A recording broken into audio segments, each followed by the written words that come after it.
Hi, welcome to smart talks with Nisha.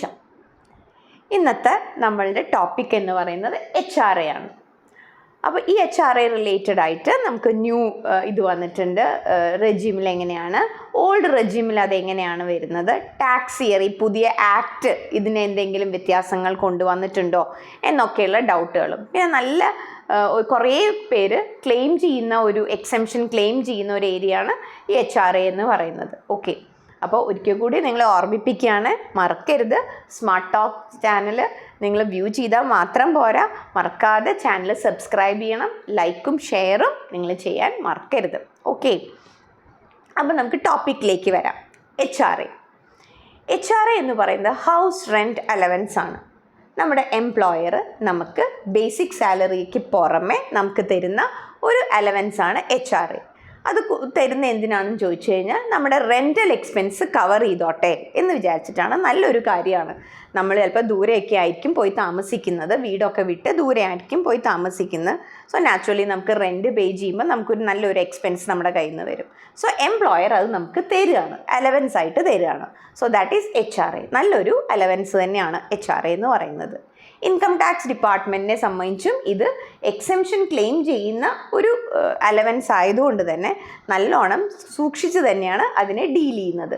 അതുകൊണ്ടാണ് ഞാൻ നേരത്തെ ഒരു റൈറ്റപ്പ് വായിച്ചു, ഏറ്റവും കൂടുതൽ നോട്ടീസുകൾ കൊടുക്കുന്നത് income tax department notice issue ചെയ്യുന്നത് HR എക്സെംഷൻ ക്ലെയിം ചെയ്തതിലെ ചെറിയ ചെറിയ തെറ്റുകൾക്കാണ് നോട്ടീസുകൾ കൂടുതലും ഇഷ്യൂ ചെയ്തിട്ടുള്ളത്. അപ്പോൾ നമ്മൾ മറക്കരുത്, ഇനി നോട്ടീസ് ഇഷ്യൂ ചെയ്യുന്നത് തൊട്ട് മുമ്പത്തെ കൊല്ലം ചെയ്തിട്ടുള്ള പ്രശ്നങ്ങൾക്കല്ല, പഴയ ചില കാര്യങ്ങൾ 2-3 കൊല്ലം മുമ്പ് ചെയ്തിട്ടുള്ള HR എക്സെംഷൻ ക്ലെയിം ചെയ്തതിൻ്റെ നോട്ടീസൊക്കെയാണ് ചെല്ലുന്നത്. സോ അവരതിൻ്റെ ഡോക്യുമെൻറ്റ്സ് ചോദിക്കുമ്പോൾ അപ്പോൾ ചിലപ്പോൾ നമ്മളെ കൊണ്ട് ചില ഡോക്യുമെൻറ്റ്സ് സബ്മിറ്റ് ചെയ്യാൻ പറ്റിയില്ല എന്ന് വരും.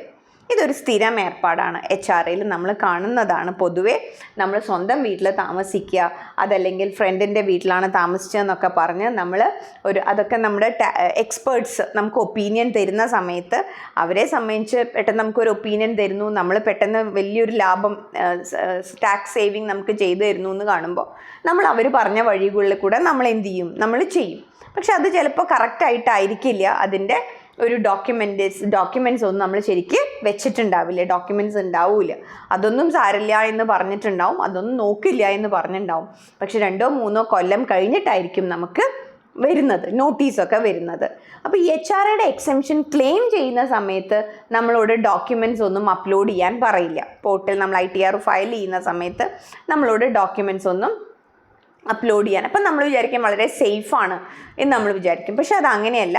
പിന്നീട് എപ്പോഴെങ്കിലും അതൊരു സംശയത്തിനൊരു സാഹചര്യം ഡിപ്പാർട്ട്മെൻറ്റിന് തോന്നിക്കഴിഞ്ഞാൽ നമ്മളോട് നെസസറി ഡോക്യുമെൻറ്റ്സ്, അത് ക്ലെയിം ചെയ്തുല്ലോ എക്സെംഷൻ, അപ്പോൾ അതിൻ്റെ നെസസറി ഡോക്യുമെൻറ്റ്സ് സബ്മിറ്റ് ചെയ്യാൻ പറയും. അപ്പോൾ നമ്മുടെ കയ്യിൽ ഡോക്യുമെൻറ്റ്സ് ഇല്ല എന്നുണ്ടെന്നുണ്ടെങ്കിൽ നമ്മൾ ബുദ്ധിമുട്ടിലാവും എന്നുള്ള കാര്യത്തിൽ ഒരു സംശയവും വേണ്ട. ഞാനൊന്ന് ജസ്റ്റ് നോക്കിയപ്പോൾ ചിലപ്പോൾ ഒരു 3 കൊല്ലം മുമ്പായിരിക്കാം നമ്മൾ HR എക്സെംഷൻ ക്ലെയിം ചെയ്ത എക്സെംഷൻ്റെ നോട്ടീസ് ആയിരിക്കാം നമുക്കിപ്പോൾ ഇപ്പം അടുത്ത് വന്നിട്ടുണ്ടാവുക. അപ്പോൾ നമ്മൾ നോക്കുമ്പോൾ ഞാൻ ജസ്റ്റ് നോക്കിയപ്പോൾ ഒന്ന് കാൽക്കുലേറ്റ് ചെയ്ത് നോക്കിയപ്പോൾ നമ്മൾ ചിലപ്പോൾ ഒരു 1 ലക്ഷമൊക്കെയാണ് നമ്മൾ എക്സെംഷൻ വാങ്ങിച്ചിട്ടുണ്ടാവുള്ളൂ. നമ്മൾ പ്രോപ്പർ ഡോക്യുമെൻറ്റ്സ് ഒന്നും നമ്മുടെ കയ്യിൽ കൊടുത്ത ഡോക്യുമെൻറ്റുകളൊന്നും ശരിയായില്ല വിചാരിച്ചു. അപ്പോൾ ഇപ്പോൾ അത് കണ്ടുപിടിച്ച സമയത്ത് ഡോക്യുമെൻറ്റ്സ് നമുക്ക് വെക്കാൻ പറ്റിയില്ലെങ്കിൽ നമ്മളെ സംബന്ധിച്ച് നല്ലൊരു എമൗണ്ട് കൊടുക്കേണ്ടി വരും. ഒന്ന് നമ്മൾ അവിടെ എക്സെംഷൻ വാങ്ങിയല്ലോ 1 lakh, അതിൻ്റെ ഇൻട്രസ്റ്റ് 3 കൊല്ലം കഴിഞ്ഞിട്ടല്ലേ ഇപ്പോൾ വരുന്നത്, അതിൻ്റെ ഇൻട്രസ്റ്റ്, ഫൈന്, പെനാൾട്ടിയൊക്കെ 200%. നമ്മൾ tax evasion purposefully and intentionally ആണ് നമ്മൾ വേണമെന്ന് വെച്ച് അറിഞ്ഞുകൊണ്ട് നമ്മൾ ചെയ്ത കള്ളത്തരമാണ് എന്ന് അവർക്ക് ബോധ്യപ്പെട്ട് കഴിഞ്ഞാൽ 200% ആണ് പെനാൾട്ടി വരിക. ഏകദേശം 3.5 ലക്ഷത്തോളം രൂപ. നമ്മൾ സേവ് ചെയ്തത് 1 ലക്ഷം സേവ് ചെയ്തിട്ടുള്ളൂ, അന്ന് എക്സെംഷൻ വാങ്ങിയിട്ടുള്ളൂ. പക്ഷേ ഇപ്പം നമുക്ക് അടയ്ക്കേണ്ടി വരുന്നത് ഏകദേശം 3.5 ലക്ഷത്തോളം രൂപ നമ്മൾക്ക് അടയ്ക്കേണ്ടി വരും. അതിനോട് അപ്രോക്സിമേറ്റ് ആണ് കേട്ടോ ഞാൻ പറയുന്നത്, അടയ്ക്കേണ്ടി വരും. അപ്പോൾ എന്തിനാണ് അപ്പോൾ നമുക്ക് സത്യത്തിൽ ലോസ് സേവിങ് ആണോ ഉണ്ടായത്, നമുക്ക് പോരാത്തതിന് ഇതിൻ്റെ ടെൻഷൻസ് മുഴുവനും നമ്മുടെ ഇതിലേക്ക് കയറി വരും. സോ HRA എക്സെംഷൻ ക്ലെയിം ചെയ്യുമ്പോൾ ശ്രദ്ധിക്കേണ്ട കാര്യങ്ങൾ ഇതൊക്കെ തന്നെയാണ്. ആരൊക്കെ നിങ്ങളോട് ഇതൊന്നും വേണ്ട എന്നൊക്കെ പറഞ്ഞാലും നിങ്ങൾ ഇതെന്ത് ചെയ്യണം, നിങ്ങളിത് കയ്യിൽ കരുതണം. എന്നിട്ടാണ് നിങ്ങൾ എന്ത് മേടിക്കേണ്ടത്, എക്സെംഷൻ ക്ലെയിം ചെയ്യുന്നുണ്ട്. നിങ്ങൾക്കറിയാലോ 1 April 2026 ഇപ്പോൾ ഈ മാസത്തെ റെൻറ്റ് നമ്മൾ കൊടുക്കുന്ന സമയത്ത് പോലും നമ്മൾ കാര്യങ്ങൾ ശ്രദ്ധിക്കേണ്ട സമയമായി എന്നർത്ഥം. അപ്പോൾ ഇത് 1 April അപ്പോൾ ഈ മാസം തൊട്ടിട്ട് നമ്മൾ റെൻറ്റ് കൊടുക്കുമ്പോൾ നമ്മൾ മനസ്സിൽ കരുതേണ്ട ഡോക്യുമെൻറ്റ്സ്, നമ്മൾ റെൻറ്റ് കൊടുക്കുക, പക്ഷെ നമ്മൾ ഈ ഒരു ഡോക്യുമെൻറ്റ്സിൻ്റെയൊക്കെ ബാക്ക്ഗ്രൗണ്ട് വെച്ചുകൊണ്ട് തന്നെ ആയിരിക്കണം നമ്മൾ എന്ത് കൊടുക്കുന്നത്, റെൻറ്റ് കൊടുക്കുന്നത്. ഓക്കെ, അപ്പോൾ എന്തൊക്കെയാണ് ശ്രദ്ധിക്കേണ്ട കാര്യങ്ങൾ? ഒരു കാര്യം, ഈ പറഞ്ഞ കാര്യങ്ങളൊക്കെ നമുക്ക് എക്സെംഷൻ വേണമെന്നുണ്ടെങ്കിൽ എന്ന് ഞാൻ പറഞ്ഞു അല്ലേ, ഓൾഡ് റെജിമിൽ ടാക്സ് അടയ്ക്കുന്നവർക്ക് മാത്രമാണ് HRAയുടെ എക്സെംഷൻ കിട്ടുള്ളൂ. അത് ഏറ്റവും കോട്ട് ചെയ്ത് വെച്ചോളൂ. നമുക്ക് 2 റെജിമുണ്ട്, ഓൾഡ് റെജിമും ന്യൂ റെജിമും ഉണ്ട്. ഡിഫോൾട്ടായിട്ട് കിടക്കുന്നത് ITR ന്യൂ റെജിമാണ്, പക്ഷെ കുറേ പേര് ഓപ്റ്റ് ചെയ്യും, ഓൾഡ് റെജിമാണ് ഓപ്റ്റ് ചെയ്യുക. നമ്മുടെ ഇൻകം അനുസരിച്ച് ഏതിലാണോ ടാക്സ് കുറവ് വരുന്നത് അതിനാണ് നമ്മൾ ഓപ്ഷൻ കൊടുക്കുക എന്നുള്ളതാണ്. സോ നമ്മൾ ഓപ്ഷൻ ഓൾഡ് റെജിമിലാണെങ്കിൽ മാത്രമാണ് ഞാൻ ഈ പറയുന്ന ഈ ഡോക്യുമെൻറ്റ്സിൻ്റെ കാര്യങ്ങളൊക്കെ ആവശ്യം വരുന്നുള്ളൂ. കാരണം ന്യൂ റെജിമിൽ എക്സെംഷൻ കിട്ടില്ല. അപ്പോൾ ന്യൂ റെജിമിലാണ് നമ്മൾ പോയിക്കൊണ്ടിരിക്കുന്നത്, പോവാൻ പ്ലാൻ എന്നുണ്ടെന്നുണ്ടെങ്കിൽ നമുക്ക് ഈ റെൻ്റൊന്നും നമ്മൾ ഈ പറയുന്ന ഡോക്യുമെൻറ്റ്സ് ഒന്നും ഇൻകം ടാക്സ് ഡിപ്പാർട്ട്മെൻറ്റ് വേണ്ട, പക്ഷെ നിങ്ങൾ നമ്മുടേതായിട്ടുള്ള കാര്യങ്ങൾ നമുക്ക് ചെയ്തു വെക്കാം. ഇപ്പോൾ കോൺട്രാക്റ്റ് എഴുതുക ഇതൊക്കെ. പക്ഷേ ന്യൂ റെജിമിൽ എക്സെംഷൻ ഇല്ല, ഓൾഡ് റെജിമിൽ മാത്രമേ എക്സെംഷൻ ഉള്ളൂ. ഓക്കെ, അപ്പോൾ ഇപ്പോഴും ഇന്ത്യയിൽ ഒരു മെജോറിറ്റി, ഒരു നല്ലൊരു ശതമാനം, മെജോറിറ്റി എന്നാലും 40 to 50 എന്നാണ് ഇൻകം ടാക്സ് ഡിപ്പാർട്ട്മെൻറ്റ് സൈറ്റിൽ നിന്ന് മനസ്സിലായത്. അതായത് ഓൾഡ് റെജിം തന്നെയാണ് ഇപ്പോഴും പോയിക്കൊണ്ടേയിരിക്കുന്നുണ്ട് എന്നുള്ളതാണ്. അപ്പം ഞാൻ ഈ പറയുന്ന കാര്യങ്ങളിൽ കുറേ പേർക്കെങ്കിലും ഇത് ഉപകാരപ്പെടും എന്നുള്ളതാണ്. എക്സെംഷൻ ക്ലെയിം ചെയ്യുന്നവർക്ക് അത് ഉപകാരപ്പെടും. ആദ്യം നമ്മൾ മനസ്സിലാക്കേണ്ടത്, നമ്മൾ നമ്മുടെ സ്വന്തം വീട്ടിലാണ് താമസിക്കുന്നത് വിചാരിച്ചോളൂ.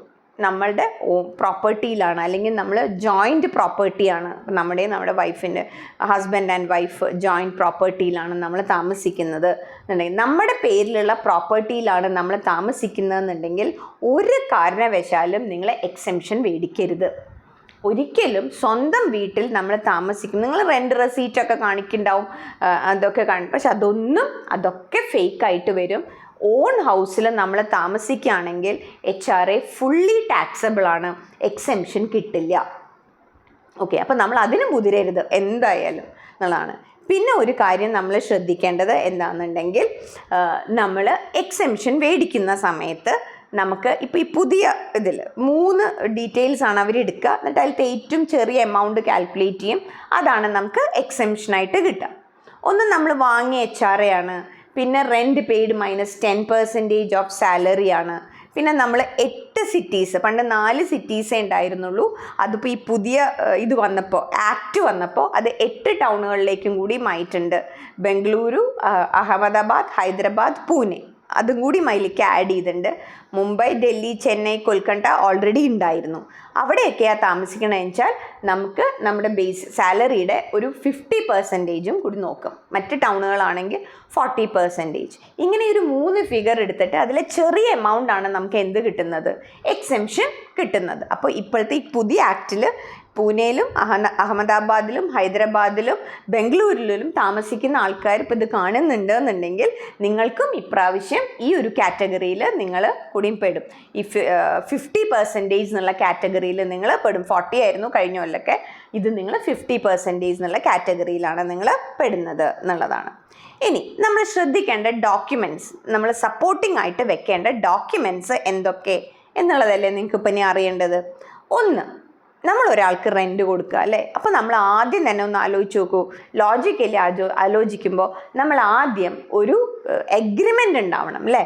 ലാൻഡ് ലോർഡും നമ്മൾ ലീസിനെടുത്ത ആളും തമ്മിൽ ഒരു നിർബന്ധമാണ് ഒരു എഗ്രിമെൻ്റ് ഒരു ജെന്വിൻ എഗ്രിമെൻ്റ് ഉണ്ടായിരിക്കണം. എഗ്രിമെൻ്റ് എഴുതുമ്പോൾ അതിൽ ഫസ്റ്റ് പാർട്ടി ഉണ്ടാവും, സെക്കൻഡ് പാർട്ടി ഉണ്ടാവും, റെൻറ്റിൻ്റെ എമൗണ്ട് അതിൽ കൃത്യമായി പറഞ്ഞിരിക്കണം, പിന്നെ എത്ര മാസത്തേക്കാണ് അത് റെൻറ്റിന് എടുത്തേക്കണം എന്നുള്ളതും കൂടി പറയണം. സോ ദ പ്രൈമറി ഡോക്യുമെൻ്റ് എന്ന് പറയുന്നത് ഒരു എഗ്രിമെൻറ്റിൽ കൂടിയാണ് അത് രണ്ടുപേരും കൂടി സീനിലേക്ക് വരേണ്ടത്. ഇനി റെൻറ്റിൽ നമ്മൾ എടുത്തു, ഇനി നമ്മൾ റെൻറ്റ് കൊടുക്കുകയല്ലേ, എല്ലാ മാസവും നമ്മൾ റെൻറ്റ് കൊടുക്കുകയല്ലേ. നമ്മൾ റെൻറ്റ് കൊടുക്കുമ്പോൾ റെൻറ്റ് റെസീപ്റ്റ് വാങ്ങിക്കണം. അപ്പോൾ കൊടുക്കുമ്പോൾ അത് എങ്ങനെ കൊടുക്കണം? ഒരു സംശയവുമില്ല, ബാങ്ക് വഴി തന്നെ കൊടുക്കണം. അത് ക്യാഷായിട്ട് കൊടുക്കാനുള്ള ഒരു ഇൻട്രസ്റ്റും നിങ്ങൾ എടുക്കണ്ട. അതൊക്കെ നിങ്ങൾക്ക് ബുദ്ധിമുട്ടുകൾ ഉണ്ടാക്കും ഭാവിയിൽ. നിങ്ങൾ കൃത്യമായിട്ട് അത് ബാങ്ക് അക്കൗണ്ടിൽ കൂടെ തന്നെ എന്ത് ചെയ്യണം. അപ്പോൾ ചിലവർ പറയും ഞാൻ എൻ്റെ അച്ഛൻ്റെ വീട്ടിലാണ് താമസിക്കുന്നത്, പാരൻറ്റിൻ്റെ കൂടെയാണ്. ഞാൻ ഡീറ്റെയിൽ ആയിട്ട് പറയാം, എന്നാലും പറയാണ് പാരൻറ്റിനെ കൊടുത്തു, അപ്പോൾ കയ്യിലാണെങ്കിൽ കൊടുത്തു. അരുത്, കൊടുക്കരുത്. എക്സെംഷൻ കൊടുത്തോളൂ.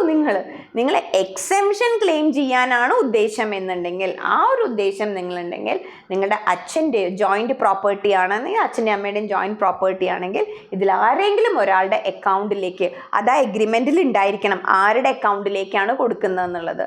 ആ അക്കൗണ്ടിലേക്ക് നിങ്ങൾ എന്ത് ചെയ്യണം? പേയ്മെൻറ്റ് നടത്തണം. മാത്രമല്ല വേറെയും ഡീറ്റെയിൽസ് ഉണ്ട് പാരൻ്റെ കയ്യിലേക്ക് കൊടുക്കുമ്പോൾ, അത് ഞാൻ ഒന്നുകൂടിയും പറയാം. ഇപ്പോൾ ഇത് കേട്ടോളൂ. ഡോക്യുമെൻറ്റ്സ്, എഗ്രിമെൻറ്റ് വേണം. റെൻറ്റ് കൊടുക്കുന്ന സമയത്ത് അത് ബാങ്ക് വഴി കൊടുക്കണം. കൊടുത്തു കഴിഞ്ഞാൽ റെസീപ്റ്റും വാങ്ങിക്കണം. നിർബന്ധമാണ് റെൻറ്റ് റെസീപ്റ്റ് കയ്യിലുണ്ടായിരിക്കണം എന്നുള്ളത് അത്യാവശ്യമാണ്. ഇനി നമ്മൾ വാങ്ങിക്കുന്ന റെൻറ്റ് ഒരു 1 lakh പെർ ആനം, 1 ലക്ഷത്തിൽ മുകളിൽ നമ്മൾ പോകും. ഇപ്പം നമ്മൾ 10,000 രൂപയാണ് റെൻ്റ് എന്ന് വിചാരിച്ചോളൂ.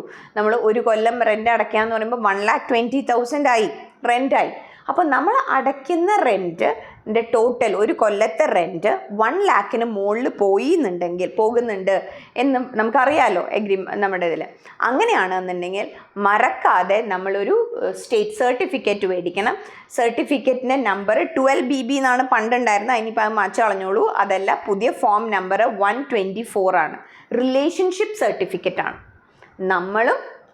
നമ്മൾ ആര് ലാൻഡ് ലോർഡും തമ്മിലുള്ള റിലേഷൻഷിപ്പ് എക്സ്പ്ലെയിൻ ചെയ്യുന്ന ഒരു സർട്ടിഫിക്കറ്റ് ഉണ്ട്. അതിന് റിലേഷൻഷിപ്പ് ഫോം ഉണ്ട്. 124 എന്നാണ് ഫോം നമ്പറിന്, മറക്കണ്ട.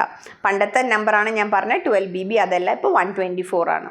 അത് വെക്കണം, കയ്യിലുണ്ടാവണം. അപ്പോൾ ഇത് നിർബന്ധമാണ്. ഇനി നിങ്ങൾക്ക് HRA കിട്ടുന്നുണ്ട് എന്ന് പ്രൂവ് ചെയ്യണ്ടേ നമുക്ക്? അതിന് നിങ്ങളുടെ സാലറി സ്ലിപ്പ് കയ്യിലുണ്ടാവണം. HRA കാണിക്കുന്ന സാലറി സ്ലിപ്പ് നമ്മുടെ കയ്യിലുണ്ടാവണം. ഇനി ലാൻഡ് ലോർഡിന് പാൻ നമ്പർ ഉണ്ടാവണം. എഗ്രിമെൻ്റ് എഴുതുമ്പോൾ അത് എഗ്രിമെൻറ്റിൻ്റെ ഉള്ളിൽ ലാൻഡ് ലോർഡിൻ്റെ പാൻ നമ്പർ നമ്മൾ നോട്ട് ചെയ്യണം. അപ്പോൾ ലാൻഡ് ലോർഡ് പറയാണ് എനിക്ക് പാൻ നമ്പർ ഇല്ല.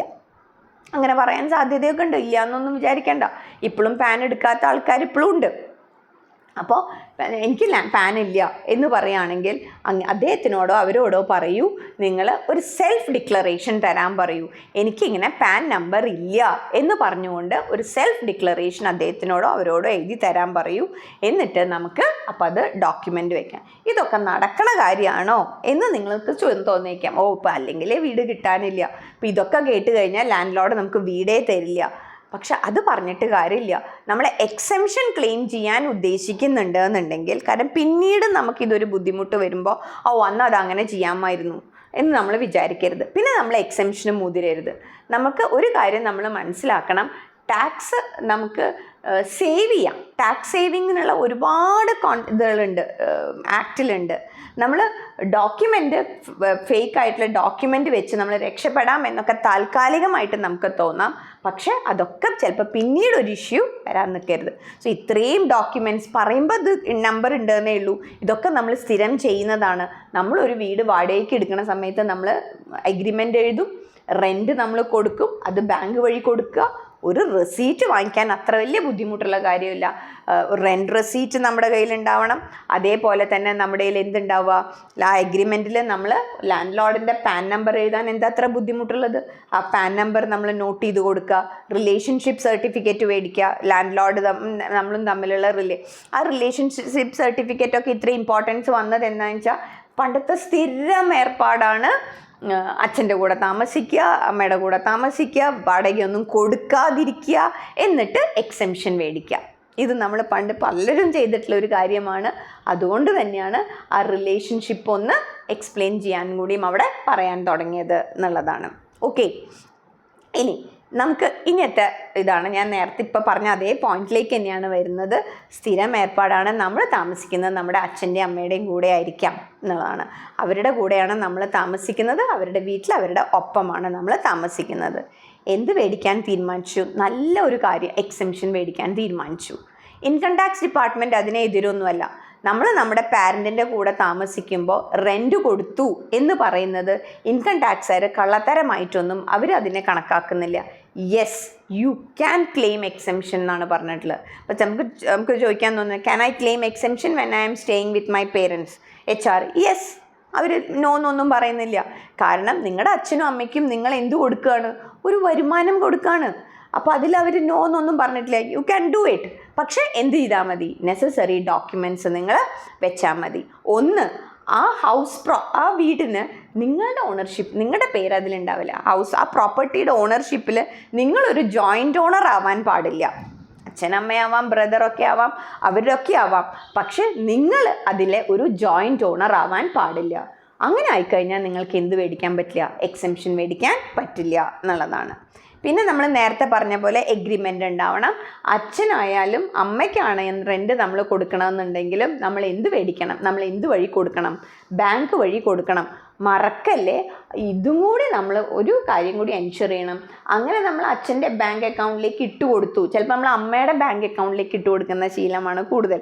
കാരണം മെജോറിറ്റി ഇപ്പം നമ്മളുടെയൊക്കെ ജനറേഷൻ, അല്ലെങ്കിൽ അതിൻ്റെ മുമ്പത്തെ ജനറേഷൻ ഇതിനെന്ന് പറയുന്ന സമയത്ത് അധികം ഇതുണ്ടാവില്ല, ഇൻകം ഉണ്ടാവില്ല. അപ്പോൾ എക്സെംഷനും മേടിക്കാമല്ലോ. നമുക്ക് എക്സെംപ്റ്റ് ലിമിറ്റിൻ്റെ ഇടയിലല്ലോ ഇവർ ഇൻകം വരുള്ളൂ. അപ്പോൾ അമ്മമാരുടെ അക്കൗണ്ടിലേക്കായിരിക്കും നമ്മൾ ഇട്ട് കൊടുക്കുന്നത്. അപ്പം പക്ഷെ മറക്കരുത്, ITR ഫയൽ ചെയ്യിപ്പിക്കണം. നിൽ റിട്ടേൺ ആയിക്കോട്ടെ, നമ്മൾ ഈ പാരൻറ്റിൻ്റെ അക്കൗണ്ടിലേക്ക് നമ്മൾ ഇട്ട് കൊടുക്കുക. ഇവരുടെ ITR സാധാരണ ഒരു ITR ആണത് വരിക. ഈ ഇൻകം മാത്രമേ അവർക്ക് കാണിക്കേണ്ട ആവശ്യമുള്ളൂ. അത് കാണിച്ച് നമ്മൾ എക്സെംഷൻ വാങ്ങിച്ചു, നമുക്ക് എക്സെംഷനും കിട്ടും. അവരൊരു ITR ഫയൽ ചെയ്യണമെന്ന് നമ്മൾ ഉറപ്പ് വരുത്തുക, ITR കൊടുക്കണം എന്നുള്ളത്. പിന്നെ അതിൽ കാര്യം നമ്മൾ നേരത്തെ പറഞ്ഞ പോലെയാണ് റിലേഷൻഷിപ്പ് സർട്ടിഫിക്കറ്റും കാര്യങ്ങളും നമ്മൾ വെച്ചാൽ മതി. അപ്പോൾ ഇതൊക്കെ തന്നെയാണ് ബേസിക്കായിട്ട് നമ്മൾ അതിൽ പറയാനുള്ള കാര്യങ്ങളുള്ളത്. ഇനിയിപ്പോൾ ചിലവർക്ക് തോന്നും, വെൻ ഐ എം സ്റ്റേയിങ്, ഞാൻ എൻ്റെ സ്പൗസിന് റെൻറ്റ് കൊടുത്തിട്ട് എക്സെംഷൻ മേടിക്കാൻ പറ്റുമോ? അതായത് ഞാൻ എൻ്റെ ഐ എം എൻ ഏണിങ്, ഞാനൊരു ഏണിങ് മെമ്പറാണ്, എനിക്ക് HRA കിട്ടുന്നുണ്ട്, എൻ്റെ കമ്പനിയിൽ നിന്ന് എനിക്ക് HRA കിട്ടുന്നുണ്ട്, എനിക്ക് എക്സെംഷൻ മേടിക്കണം. അപ്പം ഞാൻ ചോദിക്കുകയാണ്, ഞാൻ ഹസ്ബൻഡിന് റെൻറ്റ് കൊടുക്കട്ടെ, എന്നിട്ട് ഞാൻ എക്സെംഷൻ ക്ലെയിം ചെയ്തിട്ടെ? ഇവിടെയും ഇൻകം ടാക്സ് ഡിപ്പാർട്ട്മെൻറ്റിൻ്റെ ആൻസർ യെസ് എന്നാണ്. സ്പൗസിനും നിങ്ങൾക്ക് കൊടുക്കാം, ബട്ട് എന്തുണ്ടാവണം? ആ സ്പൗസിന് ഒരു ഏണിങ് ഉണ്ടായിരിക്കണം. അതേപോലെ തന്നെ നമ്മൾ ചെയ്യണം, നമ്മൾ ഈ നേരത്തെ പറഞ്ഞ എല്ലാ ഡോക്യുമെൻറ്റ്സും നമ്മൾ അതിൽ ആ പ്രോപ്പർട്ടിയിൽ ഓണറാവാൻ പാടില്ല. നമ്മൾ രണ്ടുപേരുടെയും പേരിലുള്ള വീടാണെന്നുണ്ടെങ്കിൽ നമ്മൾ അതിൽ ഓണറാവാൻ പാടില്ല. It should be his own. ആ സോൾ പ്രോപ്പർട്ടിയും അദ്ദേഹത്തിൻ്റെ പേരിലോ അവരുടെ പേരിലോ ആയിരിക്കണം എന്നുള്ളതാണ്. സോ ഒരു ടെൻഷനും, എക്സെംഷൻ വാങ്ങിച്ചോളൂ, പക്ഷെ ഡോക്യുമെൻറ്റ്സ് ഒക്കെ പ്രോപ്പർ ആയിരിക്കണേ. പണ്ടത്തെ പോലെ ഈസി ആയിട്ട് ഒരു റെസീറ്റും എഴുതി കുറേ 12 മാസത്തെ സൈനും എഴുതി 10,000, 12,000 എന്നൊക്കെ എഴുതി അങ്ങനെ കയ്യിൽ വെച്ച് സുഖിച്ച് ഇരിക്കരുത്. എല്ലാ ഡോക്യുമെൻറ്റ്സും പ്രോപ്പറാക്കി വെക്കാം. എന്നാണ് നമുക്കൊരു നോട്ടീസോ കാര്യങ്ങളോ വരിക എന്ന് അറിയില്ല. അപ്പോൾ താങ്ക് യു ഫോർ വാച്ചിങ്. അപ്പോൾ HRA ക്ലെയിം ചെയ്യുന്നവർ എല്ലാവരും മറക്കാതെ വീഡിയോ കാണണം, എക്സെംഷൻ മേടിക്കണം. ഇത് ഗവൺമെൻറ് നമുക്ക് ടാക്സ് ഡിപ്പാർട്ട്മെൻറ്റ് തരുന്ന ഒരു വലിയൊരു ഫേവറാണ്. അത് നമ്മൾ ഉപയോഗിക്കും വേണം. പക്ഷേ it should be in the proper way. Thank you for watching me. ഒരിക്കൽ കൂടി പറയുന്നതാണ്, ഞാൻ വാച്ച് ചെയ്യുന്നുണ്ട് വീഡിയോ, പക്ഷെ എല്ലാവരും സബ്സ്ക്രൈബ് ചെയ്യാൻ മറന്നു പോകുന്നുണ്ട്. അപ്പോൾ ഇന്ന് മറക്കരുത്, സബ്സ്ക്രൈബ് ചെയ്യണം, ലൈക്ക് ചെയ്യണം, ഷെയർ ചെയ്യണം. അതേപോലെ തന്നെ കമൻറ്റ് ബോക്സിൽ നിങ്ങളുടെ അഭിപ്രായങ്ങളും ഇടണം. Thank you.